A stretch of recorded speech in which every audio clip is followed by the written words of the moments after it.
All right, welcome to another episode of the Goodman and Hummel podcast. I'm Jeff Goodman, and I'm not sure you can even tell, but that is Robbie Hummel. He's in the Vegas airport.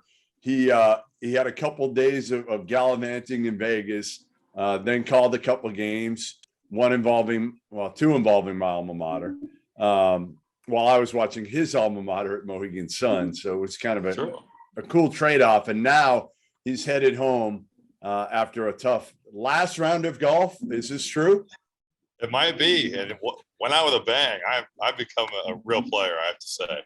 Real player. I'm sure you have. Real player. I'm sure. What did you shoot today? I shot 80, but I started triple-double, so I felt pretty good about it. Wow, look at this.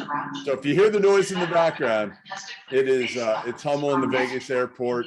Can you, do I have to give you a few minutes to make sure you can pull a few slot machines in the airport before you leave? I'm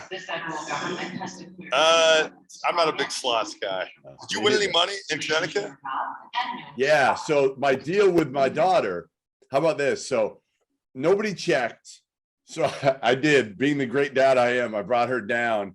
Oh my! I brought her down in the casino. Nobody said anything. She stood behind us. It was me, Doster, and a couple other guys, and we were playing at the blackjack table.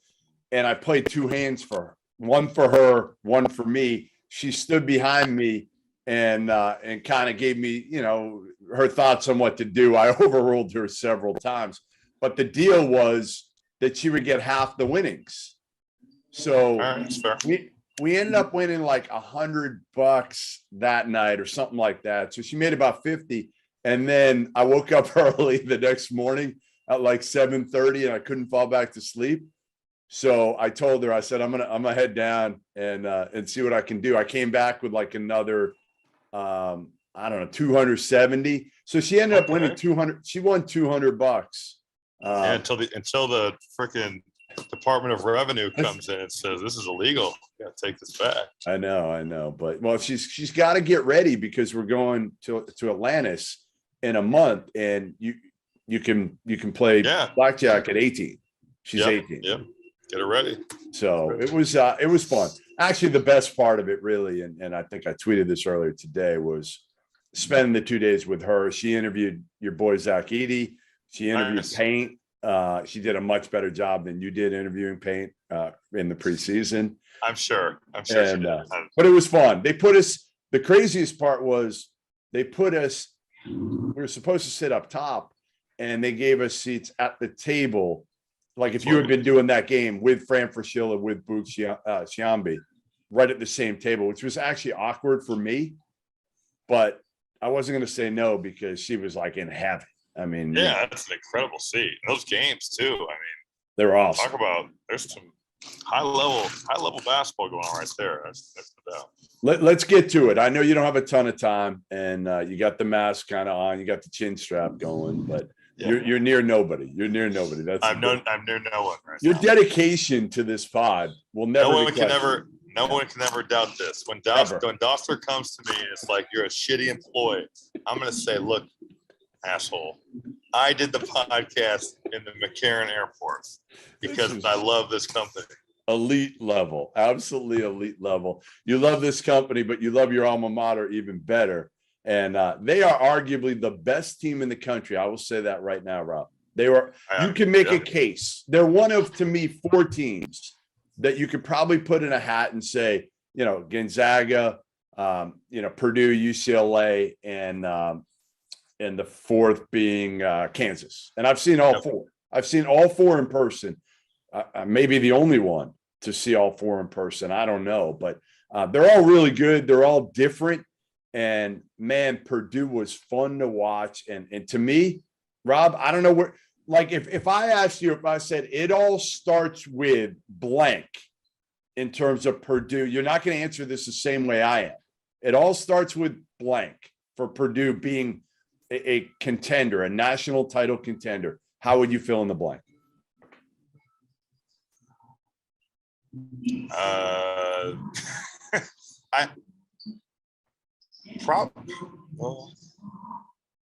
Probably Jaden Ivey. You have to, right? You have to. Nope. I'm going to say it all starts with Travion Williams's unselfishness and ability to accept his role and do it in a way that the whole team can look at what he's done and say, you know what, if he's doing this and he's been this good about it, their chemistry is going to be elite level because of that. Yep, that's fair. That's fair to say. I just think that Jaden Ivey has grown so much in terms of making the right play. Yeah. I mean, he'll still take some transition threes where you're like, well, it's probably not the best shot. As long as there's not too many of them, if he's taking good shots, he's making great reads. I mean, he's reading situations, ball screens, transition. The pass to Caleb first in the game is so high level. It is so high level. You know, there's not anyone else in the country that can say they've got two guys they can put on the block and just get you buckets like Travion and Zach. You know, I was talking to one of my college teammates, Bobby Riddell, and we were talking about the game and the team, and he was there because he was doing the radio, and it just kind of hit me like, dude, if my team that I played on in 2009, 2010 played these guys, I think these guys would beat us. I did too. I did too. I think that our starting five was excellent, and we had 3 NBA players, but they might have 3 NBA players too. They definitely have one. They probably have two. They have two. They have two. They have two for sure. Yeah.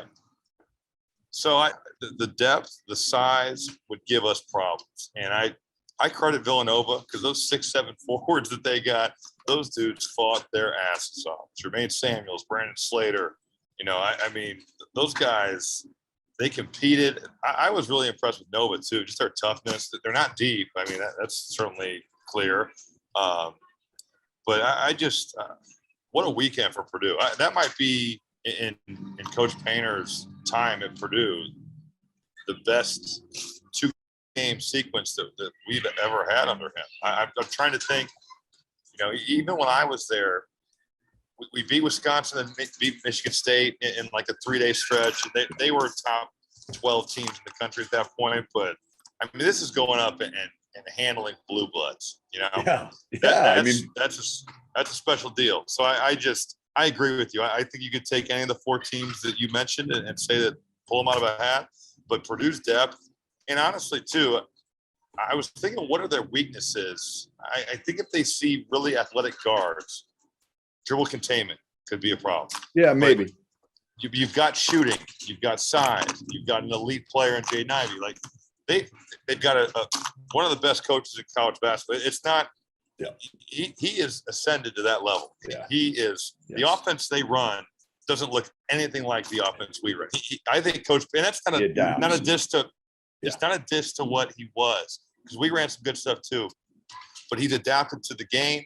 He's adapted to his personnel, which I think he's always done a good job of doing. They run awesome stuff. I mean, just they get whatever they want, you know. And I think Purdue is Final Four good. I really do.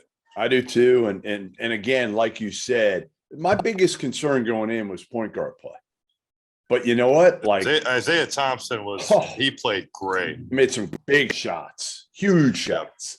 And that's the thing is, I don't know if they're like great, but like collectively, they're good enough and they know what they do well. They don't try to do too much, right? They stay within themselves. Yep. And Jaden Ivey, as you mentioned, to me, the thing that stuck out to the most to me and what I talked to him about was, I didn't know you could pass it like that in transition, and you let the game come to you for the most part. There were a couple plays where, again, his speed and athleticism. He's so fast. Yeah, it's at such a high level that I almost feel like sometimes he just goes and he's so fast. Honestly, I think people might scoff at this. He's got a little bit of Russell Westbrook in him in terms of explosiveness. Oh, he really does. I mean, you watch him move, and he's not moving like any other guard that you see mostly on the floor.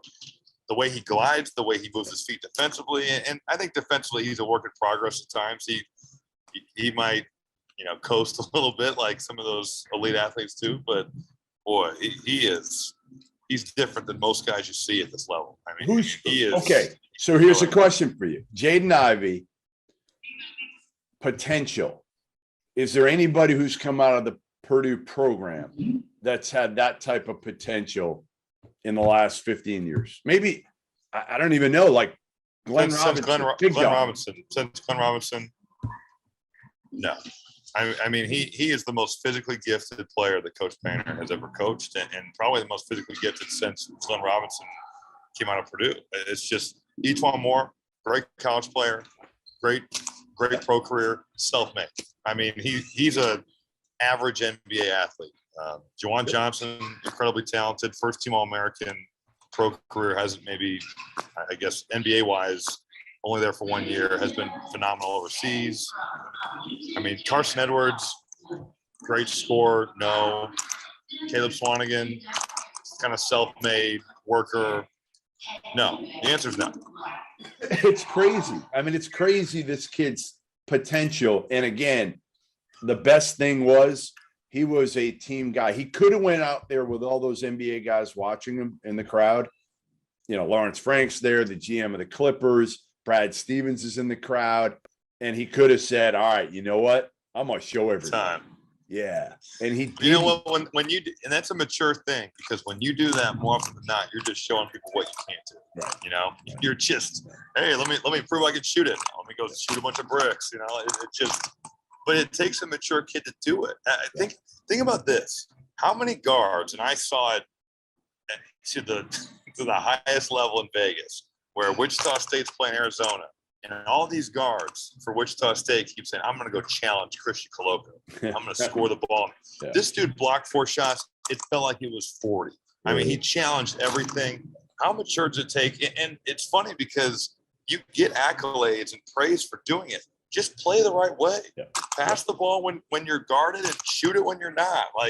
But Jaden Ivey is grasping that, and that's probably the next step of his evolution from last season, where he's done a much better job of making the right reads. And credit Jaden for growing up, and credit Matt Painter for getting him to understand, this is more impressive to NBA people than you jacking bad shots. That's what I told them. Once in a while, yeah. Every once in a while you get hot, and they're like, man, this dude's he can make shots like that. But more often than not, and I saw Tyson Etienne this weekend. His shot selection would make Steph Curry be like, man, that's maybe not a great shot. It was so bad at times. They're horrible shots. He was better last night, and he got hot again in the second half. But, dude, all you're proving to me is that you're probably, if they put you in an NBA offense right now, you wouldn't fit it. Right. You would be like, this dude's not efficient. We can't play this guy. Yep. No, I think Jaden Ivey, after talking to him after that first game, I think you're right. The realization set in of, you know what? Wow, people are absolutely blowing me up on social media. You got people talking about how well I played. And honestly, I didn't force the issue at all. I just played the game. Make the right read. Yeah, right. I mean, in transition. So it's funny. I asked Payne after the game, I said, do you think about giving him the ball more and playing him more as a point? Because obviously he was making great reads. And he said in transition, he's terrific. In the half court, he's still got some work to do in that regard, which is fair because most of the great passes he made were in transition. Yeah, totally. So the one to first, and I think Caleb First is going to be a great player for Purdue. I really do. Yeah. He has such feel and skill. He's a good athlete. They can play 11 guys. They get 11 guys you put in the game and be like, yeah, I feel good about him being in there. Mason Gillis comes back. He just comes back and you're like, oh my God, I forgot about Mason Gillis. Good, solid player. Ethan Morton, really good. If Ethan Morton is your 10th or 11th guy, you got a good team. You got a really good team. So yeah, your alma mater looked good. I would say great, not good, just great. And we haven't even really talked about the big man tandem, and it's worked. It's completely worked, and it's worked because Trevion Williams has accepted his role. Really, to me, Zach Edey, he's hard. He's hard for refs to call right now. So that first game, he got in foul trouble. And I even talked to DJ Carstensen a little bit, the ref, Big Ten ref, before the game, because he heard me. He actually listened to our podcast. And he said, you're right. You're right about that. It is hard to officiate. Obviously Zach Edey, he's so big, 7'4". Yeah. They dealt with it with Isaac Haas though too. It just, when you're that big and you're getting beat on like that, it can be really difficult for those guys, especially in the heat of the moment when you got to be on it. to make calls. I do want to say about Travion Williams, he guarded against Villanova. He was so good. He moved his feet. Yes. You know, like Nova got that pick and roll Spain deal 3 or 4 times in a row. They just started switching it. They knocked it out. He was guarding guards. He was moving his feet. Yep. He was phenomenal. And you're right. His attitude right now. Awesome. There's so many guys that would be like, man, screw this team. Right. I'm not doing this shit. Yep. I am not going to sit on the bench. And I was all Big Ten. I was an All-American. Like now I come off the bench. But man, when you got those 2 guys, I mean, Zach overwhelmed you with size. Travion's got great skill. It's really impressive. It's really, really impressive. Yeah, and you just watched Travion. I tweeted out a clip for like 6 seconds of him going bananas. You know, he's going crazy on the sideline after, again, Zach, you know, has this big moment. I forget what he did, but it was early in the first game. And, you know, I think part of it is Zach Edey is so easy to like and root for when you talk to him. He's only played for 4 years. He's almost too passive in some ways, you know, but he's growing. So again, I think Purdue, listen, right now, Gonzaga, Purdue, I'm taking the Boilermakers today. I am. I'm taking them today. I like the matchup too. I agree with you. I agree with you. It'd be a good game. There's no question about that. But I would feel good with doing that. All right, we'll move on to my alma mater. And you know, Purdue didn't come out of nowhere. We knew they were going to be good, but I think they defined themselves and cemented themselves as a Final Four, maybe, you know, national title contender. What Arizona did was kind of cement themselves as a NCAA tournament team that can probably go to the second weekend and you would not be surprised one bit. Totally agree. Listen, about Arizona, people always talk about the airport test. These guys destroyed the airport test. The tallest team in college basketball. I mean, they start a lineup. Coloco's 7'1". Azuolas Tubelis is 6'11". Ben Mathurin, 6'7", great length, elite athlete. May I have your attention? Dalen Terry, 6'7". Kirk Risa, 6'3", 6'4". I mean, they're huge. And then they bring like Umar Ballo, who honestly, Ballo is productive. He was better than I thought. Yeah. Dude, his per 40 numbers right now. He plays like 11 minutes a game, and for 40 minutes, he's like 28 points and 22 rebounds. Now, part of that, they played some really small, lower major teams. Yep. But, I mean, he got in there last night, played his role, physical, rebounded, got a couple putback buckets. Pella Larson's a guy that can shoot the ball. Hasn't done it yet. Good size, good defender. He's been hurt, though, right? He was hurt. He's been banged up. Yeah. Justin Kier, I thought, did some good things last night. He's a 1,300-point scorer between George Mason and Georgia. I mean, they're huge. They're experienced. They play a fun brand of basketball. I mean, they pressure the shit out of you on defense. They really get out and run on the offensive end of the floor. I mean, they are really pushing the basketball. It was impressive. I mean, it was a beatdown. The game plan was terrific, what they did to Michigan. And I will say, I said after the Buffalo game, I wasn't concerned about my Final Four pick. I am a little bit concerned about my Final Four pick now. Yeah. But you know what? Why, Rob? Why are you concerned now about Michigan when you may not have been a week ago? The pure lack of a third scorer, I think, against higher level competition. Caleb Houston, and again, I made that pick knowing that there was going to be growing pains with Caleb Houston, Musa Diabate, and also even Devontae Jones. It's tough. They lost so much last year. They really did. And they still, I mean, look, we're 4 games into the season. Michigan could easily turn this thing around, but they took Hunter Dickinson away by post-trapping him. And I thought that Michigan should have done a better job of running some of the type of stuff that Purdue does, where you get the ball into the middle of the floor. You can't post-trap. And they did it to start the second half and never went back to it. So Hunter was really taken away on the block. Eli Brooks played well, I thought. He's been really good. I mean, Eli Brooks has been great. Devontae Jones, it's been hit or miss. Like, he stuffs a stat sheet. You look at his numbers. I think against UNLV, his line was like 9 points, 7 rebounds, 8 assists, 5 turnovers, 4 fouls. I mean, like, he's not going to be one of those freaking Mark Titus Club Trillion dudes. He is doing stuff out there. But the fouls are absurd. He does way too many. And, look, this is a guy that I think last year was 4th in steals in college basketball. He averaged almost 3 a game. He's going to be aggressive. He's got to find a way to be more intelligently aggressive. He just. Well, you can get away with that at Coastal. You can get away with that at Coastal. Totally. But it's just one of those things where he'll make a great play, and then he'll back it up with one where you're just like, dude, it's like in pick and roll, he's been just okay, and they run a ton of pick and roll. If you're going to play point guard at Michigan, think about Xavier Simpson. Think about Mike Smith. Those guys, it's ball screen. So he'll do some good things in it. He'll make some mistakes. Defensively, he'll make a great play on the offensive end, come down, make a stupid foul. Yeah. He's a work in progress. And he can, again, he's very new to this whole deal. He can still get better. And when you think about Mike Smith, he had 3 pros around him. Well, 4 counting Hunter. I mean, you have Franz Wagner, NBA, Shawnee Brown, NBA, Isaiah Livers, NBA. And then you also have Hunter Dickinson and Eli Brooks, 2 really good players at the college level. Hunter's a pro. So he had guys around him where even when Mike Smith wasn't at his best, you still had other guys.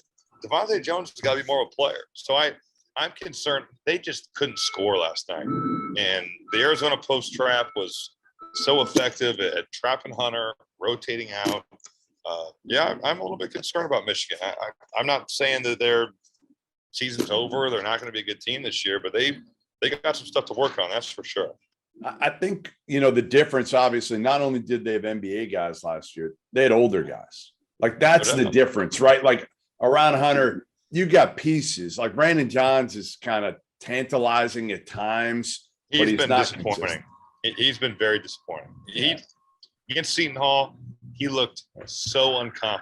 Now, he was better against UNLV. And last night, he was okay. 7 points, 3 of 7. He was out there, but. Yeah, I just listen, as much as, you look at it and you say, all right, maybe Michigan's not as good as we thought. They're young. They got Hunter. We know that, but they got just, a couple good pieces around them that are coming back. I think it says a lot about Arizona when you're looking at him right now and you're like, okay, Koloko has turned himself into a guy who stud. Yeah. Stud. He's gotten so much better from last year. It's not even close. And Sean Miller told me freshman year, he told me, he was like, this kid is going to be really good one day. It's going to take him some time. And then he is now. And they last year, like Tubelis and Matt Byrne are young last year. They weren't ready. Now they're a year. And not only are they young, they come over to another country in COVID time. And they got to figure this out. Easier for Ben, harder for Azuolas probably. Yeah. But yes, that's totally fair. So they, I think, again, freshmen trying to figure it out in a COVID year, not easy. And listen, maybe they just needed a change of scenery, whatever it is. They're obviously playing with a little more freedom offensively, but they're playing tough defensively. I think that's the beauty of this, is they played for Sean Miller. They learned the toughness, right? Like Sean Miller, about as tough as you're going to get, defensive minded. You're not playing unless you're bringing it. Well, they got that, but they are kind of international guys that are they're skilled, and they fit Tommy Lloyd in a lot of ways for how he wants to play. So it's almost like you had the best of both worlds. And to me, Kirk Reese, he's going to be the guy ultimately that defines their season and determines whether or not they can be a team that battles UCLA for the Pac-12 or even finishes second in the Pac-12, because Oregon's going to come at some point, because they'll figure it out. Right. I think it's funny to watch Kirk Reese, because I'm not sure how good he is, but I know he believes he's really good. He thinks he might be the best point guard in the country. Right? I really enjoy seeing it. His swagger is something else, dude. He totally believes it, which, in order to be a good player, you have to. So. Do you worry about Michigan's perimeter shooting? How much to me, it's point guard and perimeter shooting for me. Yeah, Caleb Houston is going to make shots eventually. He's too good of a shooter not to. I think they need to get Hunter Dickinson more touches on the block, but after watching the last game, they're going to freaking get post-trapped to death. Like, other teams are going to post-trap him forever. Until you show you can make him pay. Right. They need Terrence Williams to shoot it a little better. Diabate was phenomenal the first night and just was out there last night. They played, I mean, Juwan Howard was searching. He played Frankie Collins. He played Adrian Nunez.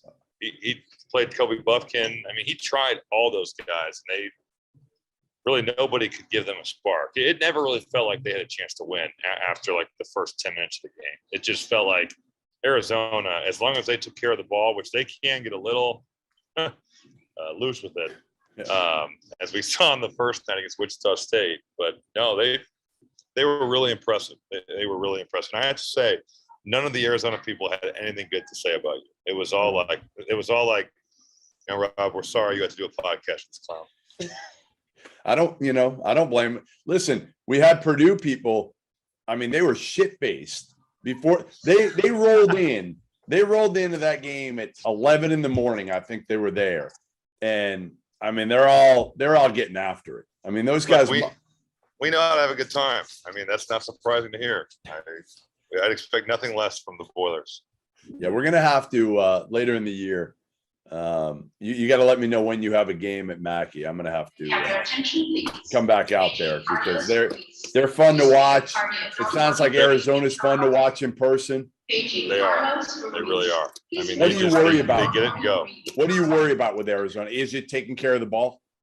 Yes, taking care of the basketball. I think point guard play.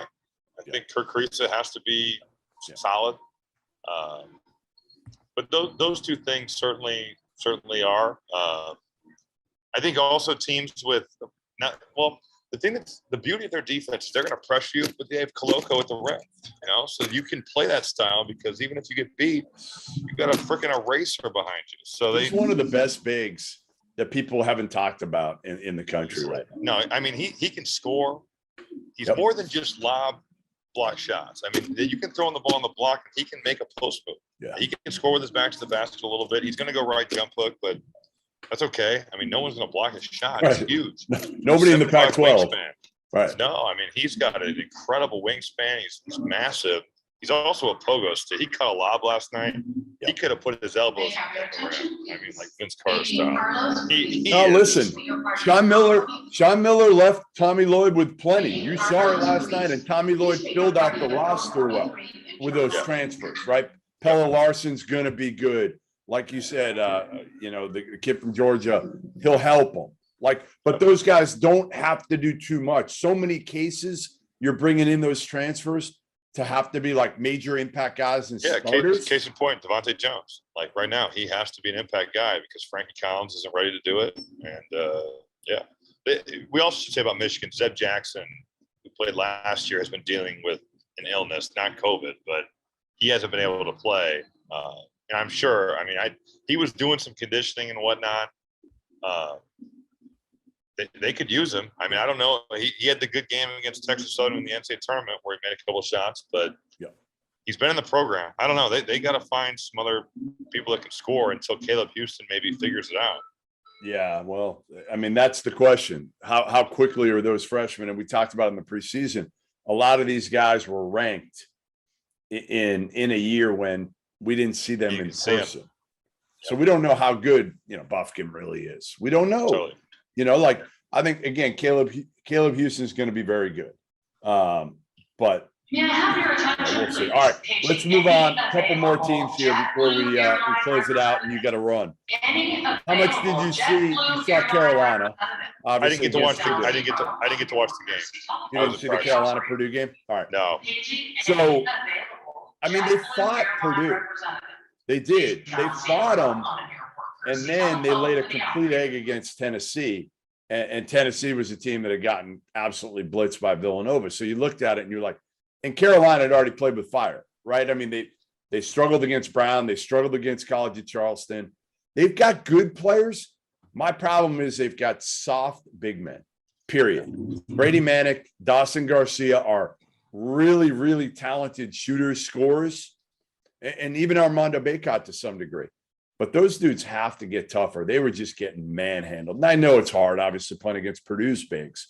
But Tennessee, they should not have come out, and they just look soft. They don't talk at all. They don't really look like they have any chemistry with one another. And they're playing differently, obviously, with more versatile bigs.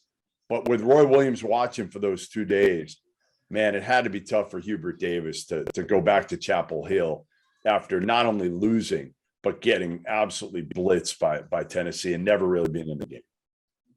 Yeah, no, I didn't get to watch either game, so I don't really have much to add. Yeah, they just – well, they don't – you know what? Their talent level is good, but not great.